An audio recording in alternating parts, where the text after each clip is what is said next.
Então, olhando para as falas de Jesus na cruz, né? Nós estamos falando sobre as 7 últimas frases de Jesus na cruz. E é interessante assim a dinâmica, né, dessas frases e como que elas aparecem. Eu assim fico impressionado como Deus ele fala de uma forma inteligente, organizada e, e não muito clara, porque não é todo mundo que consegue enxergar isso, né? Mas assim, ela é real e ela demonstra algo muito mais profundo do que aquilo que a gente consegue imaginar, né?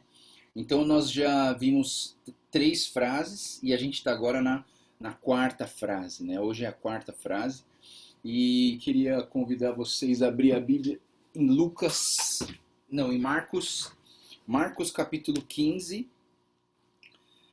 Mateus, Marcos capítulo 15, versículo 33. Marcos capítulo 15, versículo 33 e 34. A frase de Jesus está no 34. Diz o texto assim: E houve trevas sobre toda a terra do meio-dia às 3 horas da tarde. Por volta das 3 horas da tarde, Jesus bradou em alta voz: Eloi, Eloi, lama sabachthani, que significa: meu Deus, por que me abandonaste? Então essa é a frase. Deus, vamos orar. Senhor Deus, nós queremos pedir a Ti que o Senhor venha falar aos nossos corações, que o Senhor possa tirar, Senhor,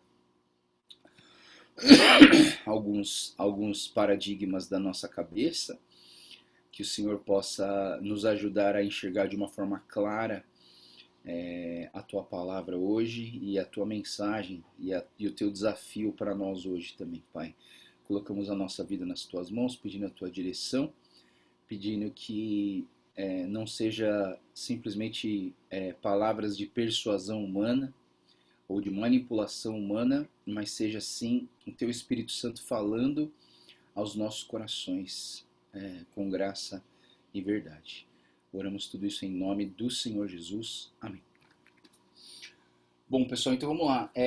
Essa frase, ela diz que é por volta das 3 horas, e aqui eu li o versículo 33 em especial para deixar claro o que eu tinha falado ontem, né? Que existe 2 momentos da cruz, o momento claro e o momento escuro, né?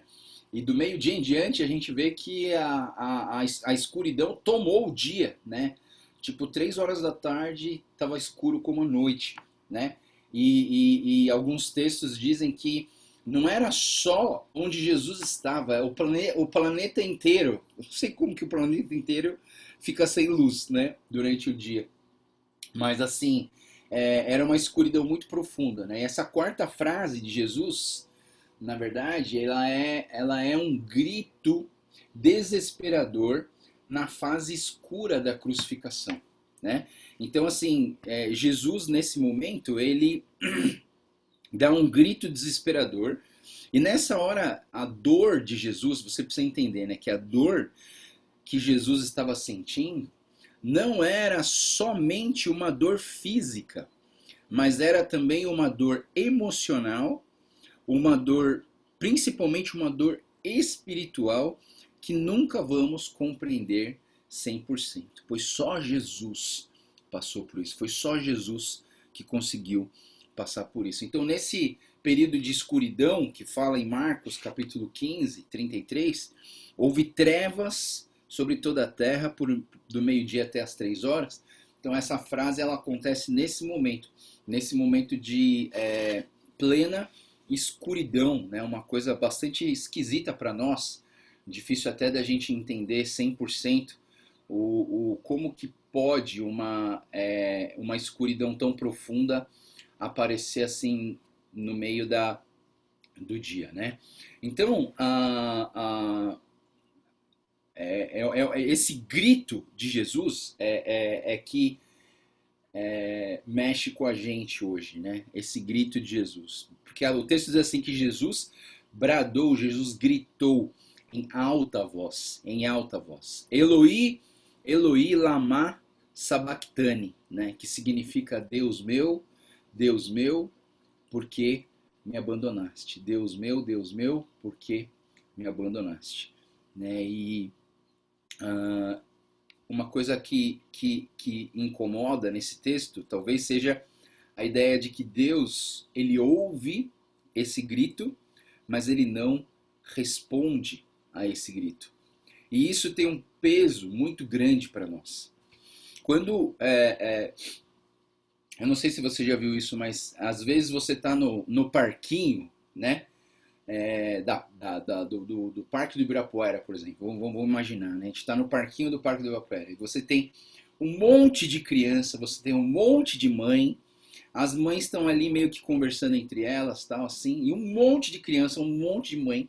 Quando uma criança cai no chão e grita mamãe, a coisa mais interessante, né?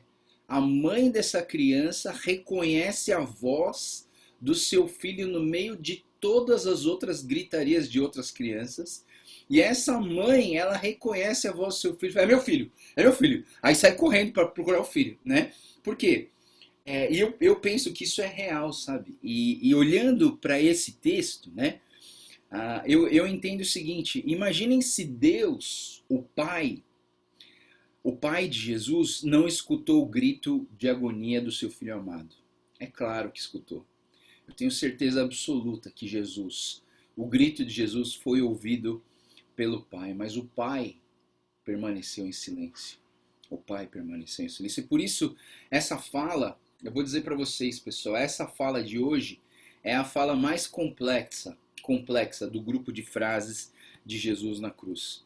Jesus grita em sua língua natal, a língua que ele mais dominava. Isso significa que a dor de Jesus, ela era uma dor do fundo do coração de Jesus, né? Eu não sei se você sabe assim, se você fala várias línguas, né? O momento em que você quer expressar algo do fundo do seu coração e você solta sem querer, vem da língua materna, não vem da língua que você está estudando agora, né? Por exemplo, eu falo inglês, né? Mas assim, se uma hora eu for reclamar, no fundo do meu coração, essa reclamação não vai vir em inglês, ela vai vir em português, né? Eu sei disso porque eu gosto de assistir jogo de tênis, né? E todos esses jogadores de tênis, eles falam inglês, mas a língua materna da maioria deles não é inglês. Então, quando eles erram e eles ficam bravos, eles não falam inglês, eles falam na língua materna, porque é o que vem do fundo do coração, né? É aquela raiva que vem do fundo do coração. E Jesus, o grito de Jesus, quando ele fala Eloi, Eloi, lama sabachthani, ele está falando em aramaico, que era a língua original de Jesus, né? A Bíblia, o Novo Testamento, está basicamente escrito em grego, né? E Jesus falava grego também, porque era a língua predominante, mas na língua materna de Jesus, a gente sabe que ele falava aramaico, né? E o aramaico saiu nessa hora, né? Eloi, Eloi, lama sabachthani, ou seja, essa dor profunda, ela saiu. Mas a pergunta que fica para nós é: por que o Pai não respondeu? Por que o Pai permaneceu em silêncio ao invés de responder ao Filho naquela agonia da dor? Por que será que o Pai não respondeu, né? E aí eu quero que a gente pense um pouquinho agora sobre os objetivos dessa frase, né? Objetivos da frase de Jesus e também o objetivo do silêncio de Deus, né? Então o primeiro objetivo que a gente vê aqui ainda não é as 3 lições, né? Só os objetivos da frase. Um dos objetivos é que esse grito de Jesus é uma declaração universal de justiça e expiação ao mundo injusto e perdido. Ou seja, esse grito, ele não é só um grito de dor, mas ele é um grito de uma declaração, de um pronunciamento universal da justiça e expiação do mundo. Então, o texto, a frase de hoje, todo dia tem um tema, né? Então o tema é perdão e graça, é adoção e redenção, né? Então assim, o tema de hoje é justiça e expiação. Justiça e expiação, né? Porque essa frase de Jesus e o silêncio do Pai, eles explicam para nós a justiça de Deus e a expiação de Jesus para conosco. Deus não faz, outro objetivo dessa frase é que Deus não faz vista grossa dos pecados. Deus não fica fazendo, passando reto em relação aos pecados. Ah, mas é só um pecadinho, deixa pra lá. Não. Deus não passa reto nos pecados. Nos nossos, e ali na cruz ele não passou reto, ele não fez vista grossa do pecado do mundo. Quem faz isso somos nós, não é verdade? Nós que fazemos vista grossa do nosso pecado, né? A gente peca e fala assim, deixa, vai.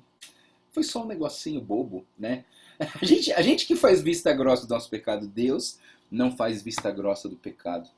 E outro objetivo dessa frase também é que o silêncio do céu revela a preciosa e impagável expiação acontecendo. Mas, pastor, o que é expiação? Então vamos falar sobre expiação para a gente entender, né? Essa palavra é esquisita, mas assim, na verdade, se você já ouviu essa palavra alguma vez, muito provavelmente, quando a gente fala sobre uma coisa chamada bode expiatório. Já ouviu falar no bode expiatório?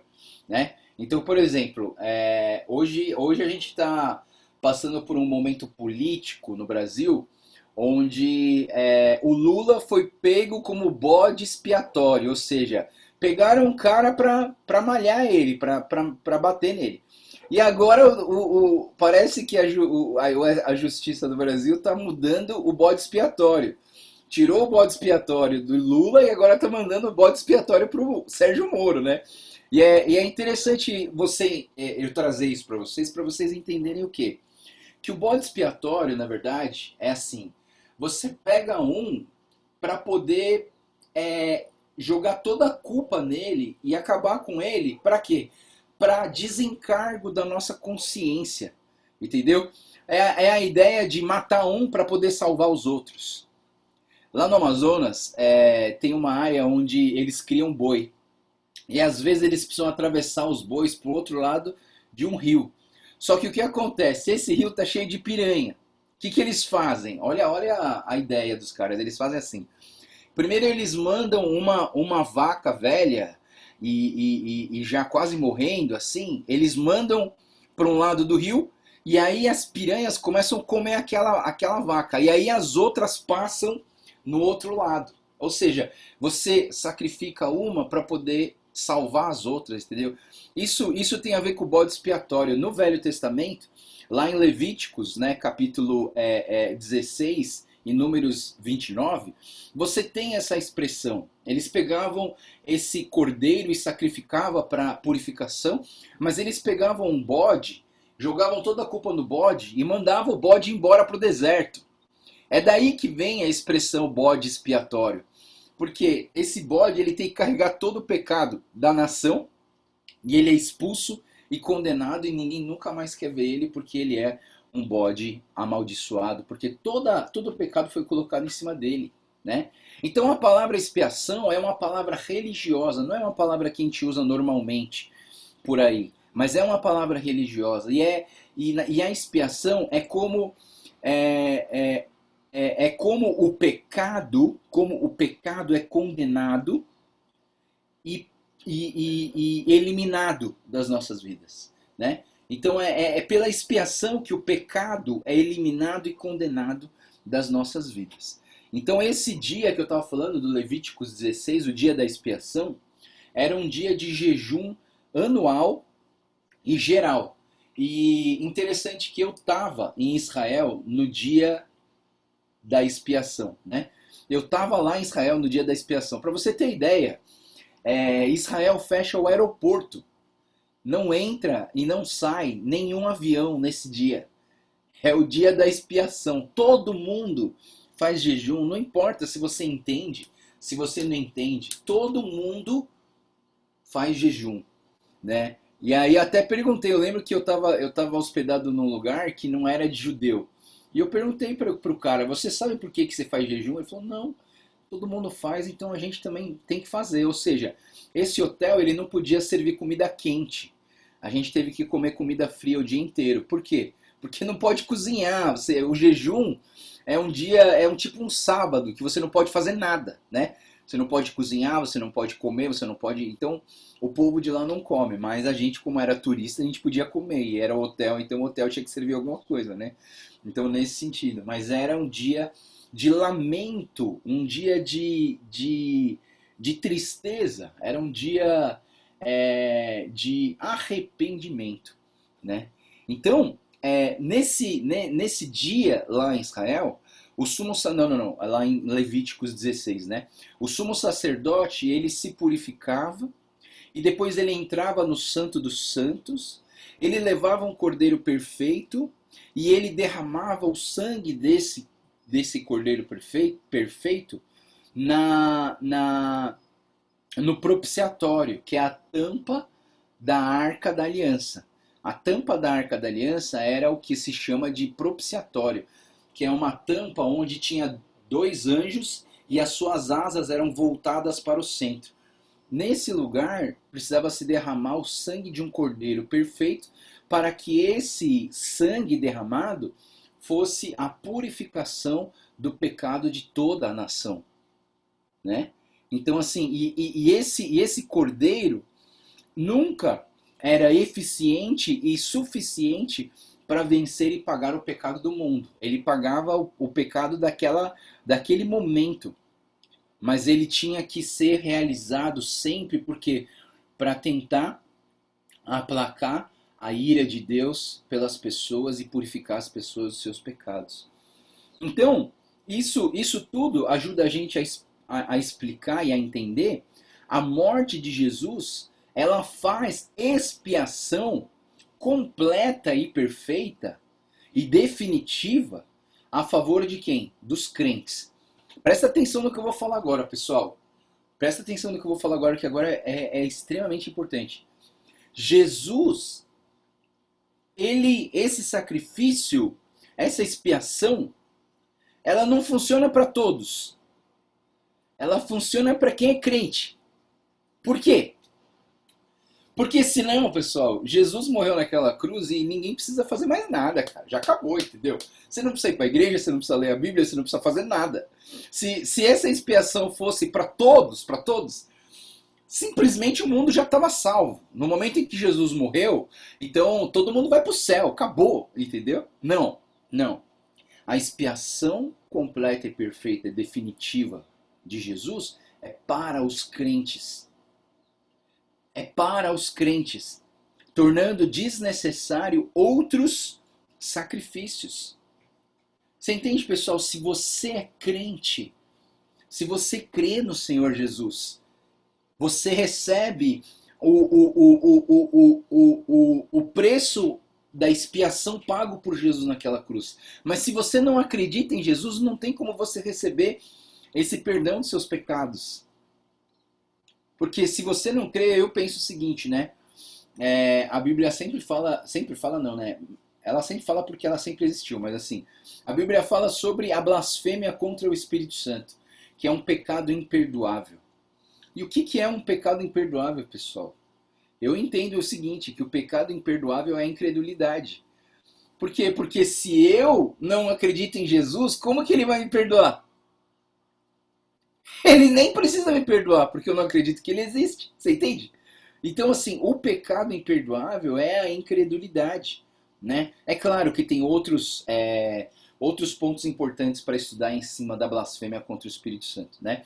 Mas um dia a gente pode passar lá. Mas eu queria dizer para vocês que Jesus, ele foi o nosso sacrifício único e suficiente e que não precisa mais de outros sacrifícios, tá? Então, se você abrir a Bíblia lá em Hebreus, capítulo 9, versículo 23 ao 28, eu vou ler só o 26 ao 28 que diz assim. Hebreus 9, 23 a 28. Eu vou ler só o 26 e 27 e 28. O texto diz assim: se assim fosse, Cristo precisaria sofrer muitas vezes desde o começo do mundo. Mas agora ele apareceu uma vez por todas, no fim dos tempos, para aniquilar o pecado mediante o sacrifício de si mesmo.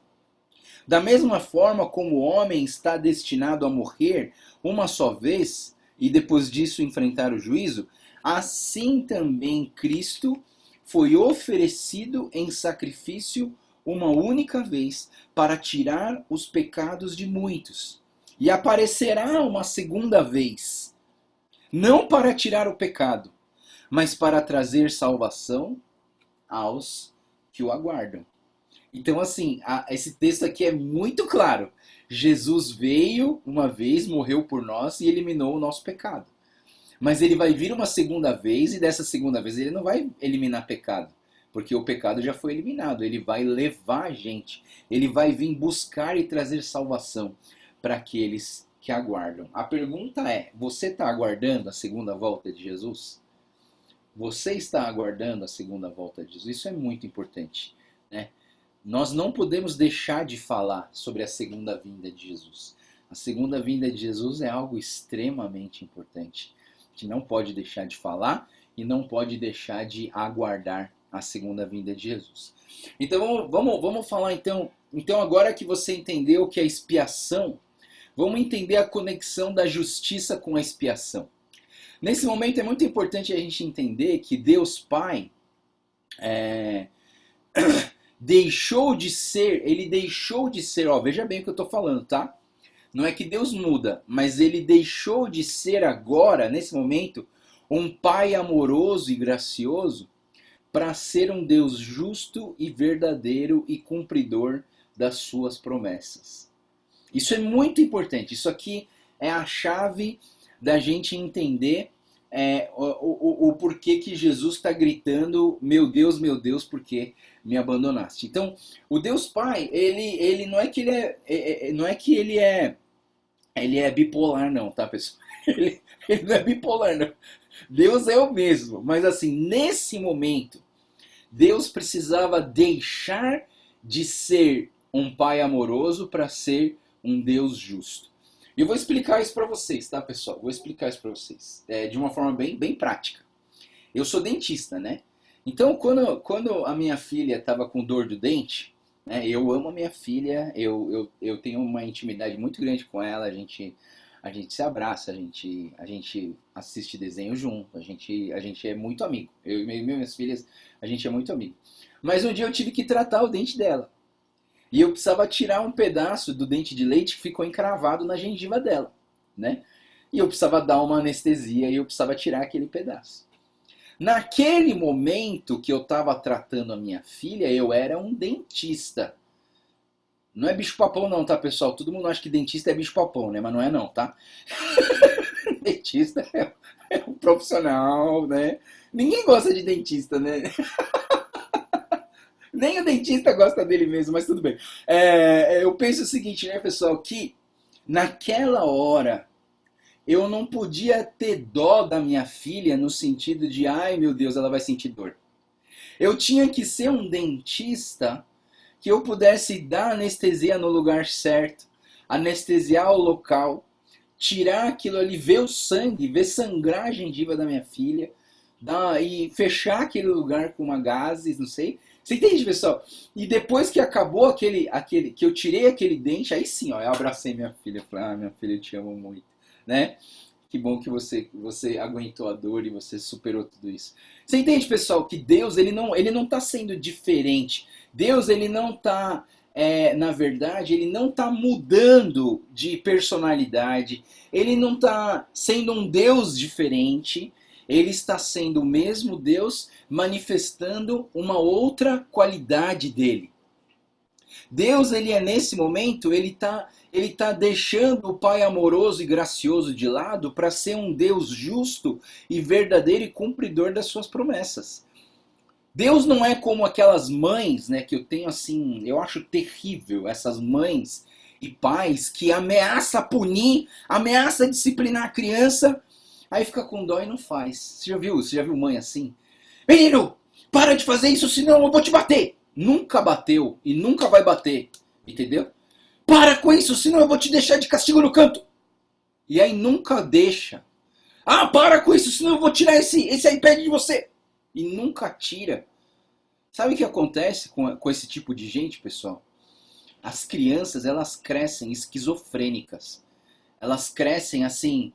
Nossa, que engraçado, né? A minha mãe fala que vai me punir, mas ela nunca me pune. E aí essas crianças, elas começam a manipular os pais, né? Por quê? Quando chega na hora, eles fazem o errado, aí a mãe ameaça, aí o filho fica lá com aquela cara de assim, mas você não vai fazer nada mesmo?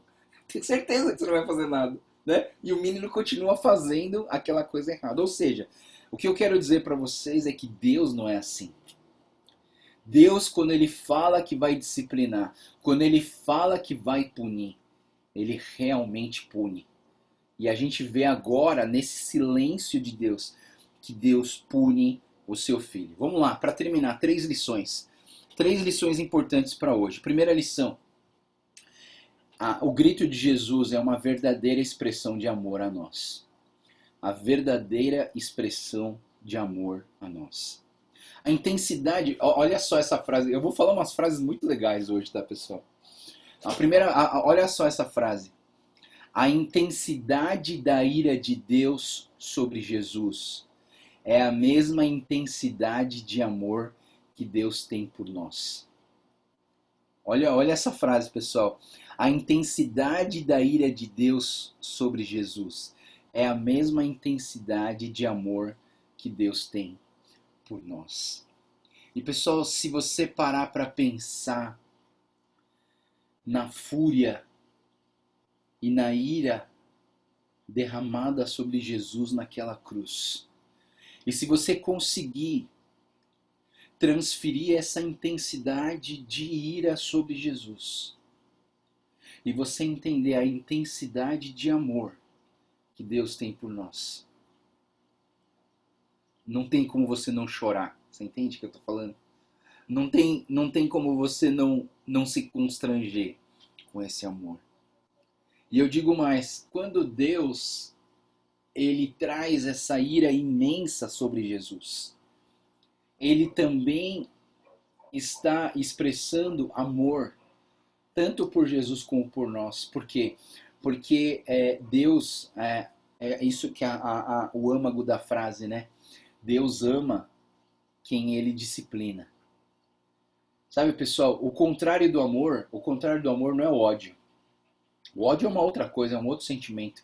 O contrário do amor é o desprezo. O contrário do amor é a vista grossa.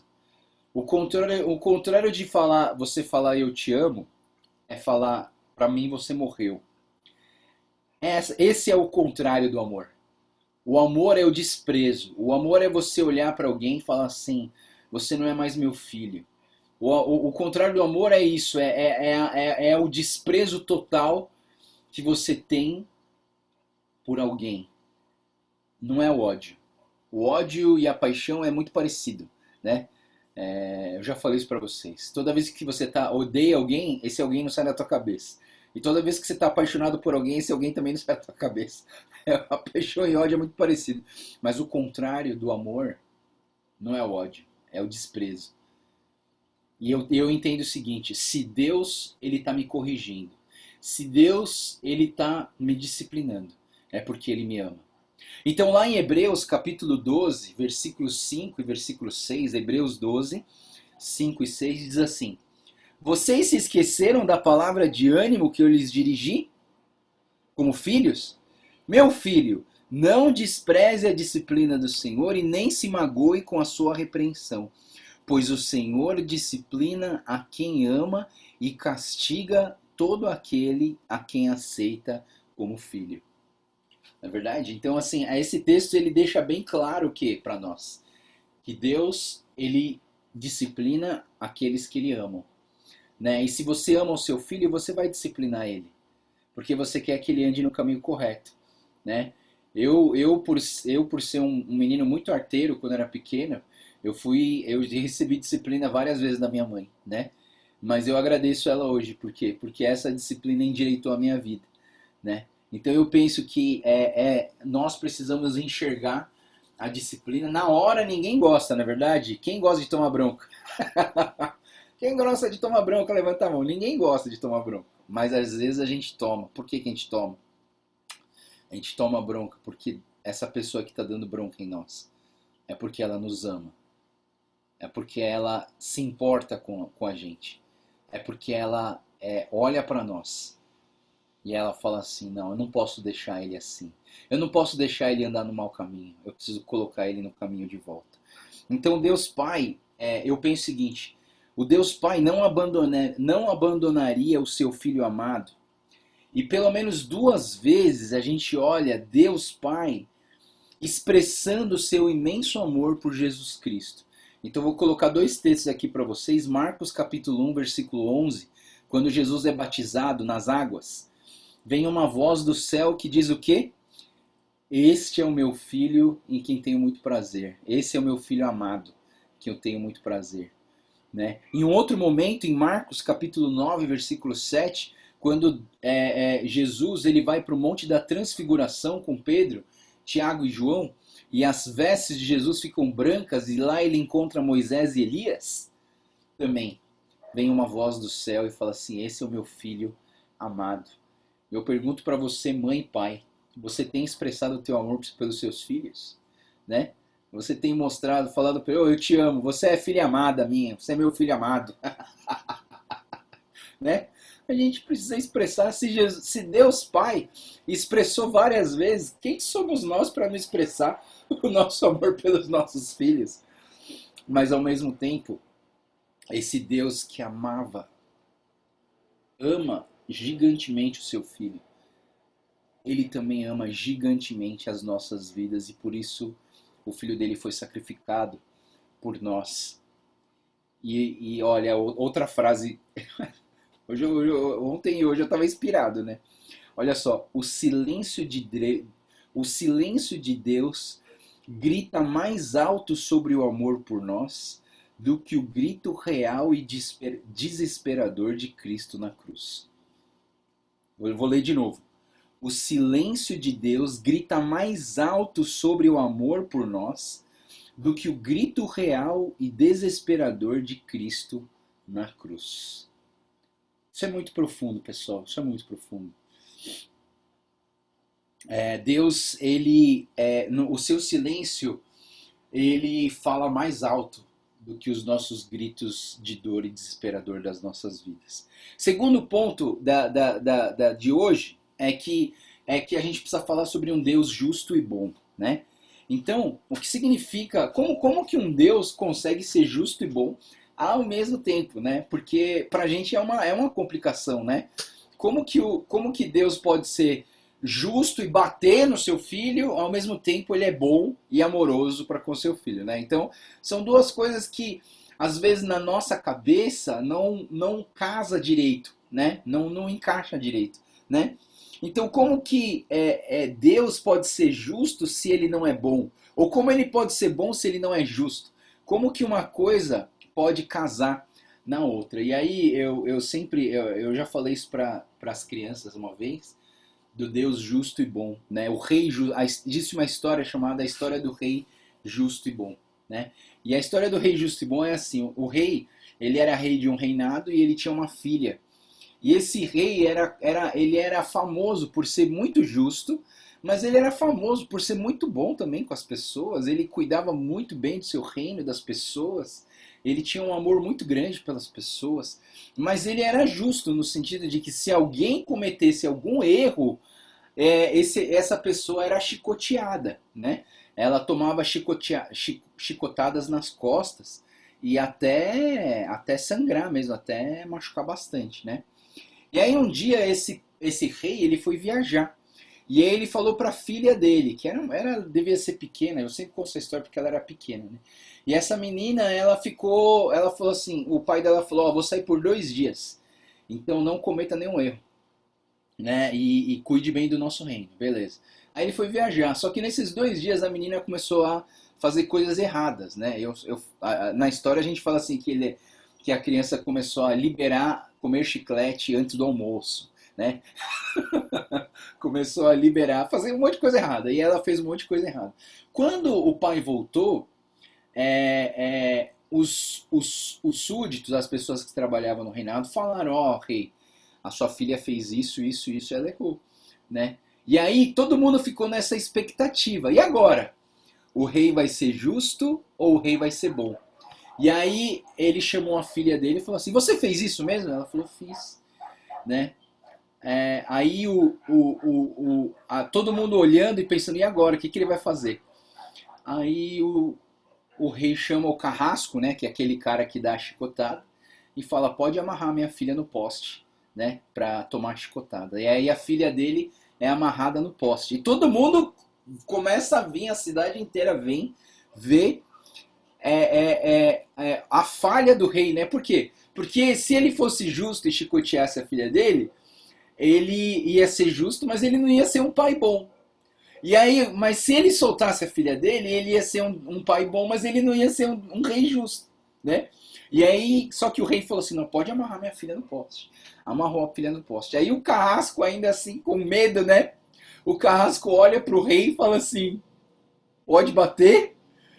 O rei fala assim: não, bate, e bate com toda a sua força, né? Aí o carrasco ele fica meio assim: e agora? O que eu faço, né? Todo mundo vendo. E aí quando o carrasco levantou a mão para bater na menina, o rei falou: para, né? Aí o carrasco parou. Aí o rei foi até a filha dele, tirou o manto de rei dele, cobriu as costas da sua filha, tirou a sua camisa, ficou sem camisa e abraçou a sua filha por trás e falou assim: agora pode bater. E aí o carrasco falou: rei, tem certeza? Eu falei: eu não estou pedindo, isso é uma ordem. Bate com toda a sua força e bate como a punição que eu falei para você punir. E aí o carrasco ele começa a bater no rei, bater, até cumprir com o número de chicotadas que era necessário para punir. E aí nesse momento a gente consegue entender um Deus justo e um Deus bom ao mesmo tempo, né? Porque foi isso que Deus fez por nós. Cada um de nós merecíamos cada uma daquelas chicotadas. Mas o nosso Deus, cheio de amor, mas também cheio de justiça, não deixou de aplacar a sua ira por conta de não fazer vista grossa do pecado. E quem apanhou, na verdade, foi ele, né? E essa Páscoa é exatamente isso. É a expressão de um Deus justo e de um Deus bom. Em Hebreus capítulo 1, versículo 8 e 9 diz: mas a respeito do Filho diz: teu trono, ó Deus, subsiste para todo sempre, cetro de equidade e cetro do teu reino. Amas a justiça e odeias a iniquidade, e por isso, Deus, o teu Deus, escolheu dentre os teus companheiros, ungindo-te com óleo de alegria. Deus Pai escolheu Jesus para pagar o preço, mas esse preço foi mais doído no Pai do que no Filho. Quem é pai e mãe sabe disso. Quando a gente disciplina os nossos filhos, dói mais em nós do que neles. O tapa dói mais. O tapa que a gente dá neles dói mais em nós do que neles. Então, que a gente possa entender isso. E a última coisa que eu queria falar hoje, só para finalizar com a expiação, né? O preço da expiação. O último item de hoje é o preço da expiação. Eu gosto dessa frase, sabe? O cordeiro que foi morto é o leão que hoje reina. O cordeiro que foi morto é o leão que hoje reina. A pior dor de alguém não é a dor física, mas é a dor emocional do abandono, somada ao abandono espiritual de um pai totalmente conectado em amor, é ainda pior. Você entende, pessoal, que a dor de Jesus, ela não foi só uma dor física. Ela foi uma dor emocional de um abandono, e um abandono de um trio, né? A Trindade de Deus, a Trindade perfeita, relacional, essa trindade, ela era perfeita em amor, em graça, em conexão. Quando você desvincula um negócio desse, é um negócio extremamente dolorido. É como se você arrancasse o seu braço de você mesmo, né? Ele está totalmente conectado, mas se você arrancar, vai doer muito, né? Sem anestesia, né? Então, assim, foi exatamente isso que aconteceu com Jesus. A dor de Jesus não era só física, a dor era espiritual e emocional. E aí, eu vou falar sobre uma frase de uma música. Eu não gosto dessa frase, tá? Não gosto. Tem aquela música que fala vim para adorar-te, né? Luz do mundo vieste à terra. Daí o refrão é vim para adorar-te, vim para prostrar-me.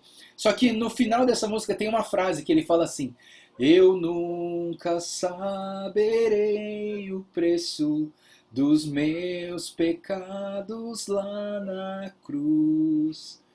E essa frase, para mim, ela tá errada, porque ela é assim, não é que eu nunca saberei o preço. Nunca em vida, nunca aqui na terra eu saberei, isso é verdade. Mas não é nunca, porque lá no céu, quando eu estiver no céu, Deus vai me explicar. Deus vai me fazer entender, entendeu? Então não é nunca, tem uma hora que eu vou entender.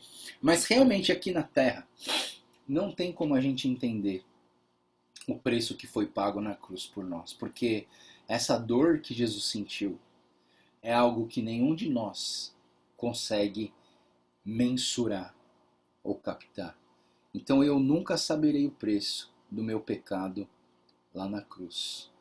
Meu Deus, por que me abandonaste? Senhor Jesus, obrigado, Pai, por ter dado a sua própria vida por nós em amor. Obrigado pelo teu grito desesperador. Obrigado pelo silêncio do Deus justo e bom, que mostra a tua graça e o teu amor por nós. Nós estamos aqui, Senhor, na Semana Santa, refletindo sobre a sua morte, refletindo sobre as 7 falas que o Senhor declarou naquela cruz. E obrigado, Deus, porque o Senhor tem revelado a tua palavra sobre nós. Que diante dessa palavra nós possamos ser restaurados, que diante dessa palavra nós possamos ser desafiados a viver de uma maneira diferente. Obrigado, Deus, pelo teu grande amor por nós, pelo teu imenso amor por nós. E obrigado, Deus, pela tua justiça, que é firme e verdadeira. Que o Senhor continue a guiar as nossas vidas, sempre nos teus caminhos. É o que nós te pedimos e oramos em nome do Senhor Jesus. Amém. Muito bem, meus irmãos queridos. Obrigado, pessoal. Tem muita gente acompanhando aí essa devocional, né? Muito bom. Alguém tem alguma pergunta? Agora eu liberei o microfone de vocês aí. Se vocês quiserem perguntar alguma coisa, fazer algum comentário, essa é a hora. Vai lá. Fala, Edi. Vou aproveitar, você deu a oportunidade. Essa passagem aí pra mim é muito... Tá dando eco? Não, tá bom. Essa passagem para mim é muito forte. Durante muitos anos eu senti muita dúvida sobre isso, né? Jesus realmente falou na cruz: Deus, você me abandonou. Foi muito difícil para mim tentar entender isso. Fiquei remoendo isso durante muitos anos, né? E hoje é uma das passagens que eu lembro toda semana, converso sobre ela toda semana, cito muitas vezes, e aí eu também quero ter o entendimento correto disso, né? Porque, para mim, até fazendo relação com um filme que eu assisti, foi muito impactante para mim, que se chama Silêncio, né? Dos missionários japoneses, né, jesuítas. Muitas vezes a gente não ouve a voz de Deus. E eu entendo que nessa passagem Jesus sentiu esse abandono, né? Não que Deus não estivesse presente, né? Mas Jesus teve um sentimento tão humano de abandono, de Deus não estava presente. E aí, então com isso eu entendi que na verdade Jesus entende todos os nossos sofrimentos, porque ele sofreu, passou por tudo, né? Então é dessa maneira que eu acabo entendendo, né, de que Jesus, inclusive, sente abandonado por Deus. Mas que, na verdade, Deus estava presente, olhando tudo aquilo naquele silêncio, né? Você mesmo fala algumas vezes em algumas mensagens, e isso também me ajudou a entender isso, né? Que na música, o silêncio também faz parte da música, né? Então, ele está presente lá. Sem o silêncio, às vezes, a música não fica completa, né? Então, queria saber se realmente esse entendimento está correto mesmo, porque é algo que para mim, pelo menos, é muito forte, né?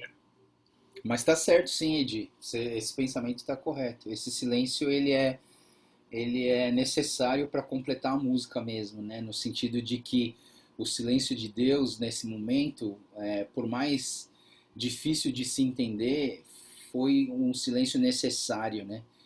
Porque acho que é exatamente essa guinada que eu falei para vocês, do Deus ser justo e ser bom, né? Assim, ao mesmo tempo que ele ama, ele precisava cumprir com a promessa de pagar o preço alto do pecado para libertar o povo, para dar um livre acesso, né? De uma certa maneira, para você ter internet e se conectar, você precisa pagar, na verdade. Ou você paga o seu celular, ou você paga alguma coisa, né? Tem gente que rouba, né? Lá no consultório tem umas pessoas que vão na frente do consultório para pegar a internet do vizinho. É muito interessante isso. Mas isso é roubo, né? Se você quer uma conexão boa, você precisa pagar, né? Então, assim, eu penso nisso, né? O preço alto pago na cruz, de uma certa maneira, por Jesus, foi esse silêncio de Deus. O silêncio do Pai deve ter doído muito, né? Deve ter doído muito, com certeza. É isso mesmo. Tá certo o seu pensamento. Alguém mais? Tem alguma dúvida?